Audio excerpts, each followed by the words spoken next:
Hello mga kids. Mamila is here. Na ako'y gamay nga gihatag nga pinaskuhan sa inyo.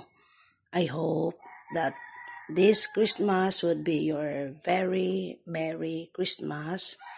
And I pray that in the future you will be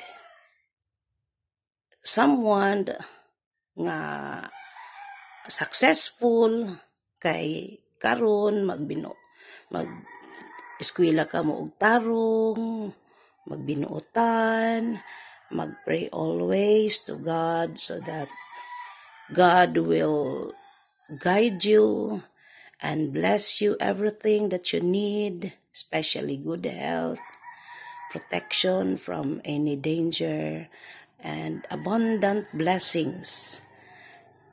May you continue to be good children to your parents so that they will love you more.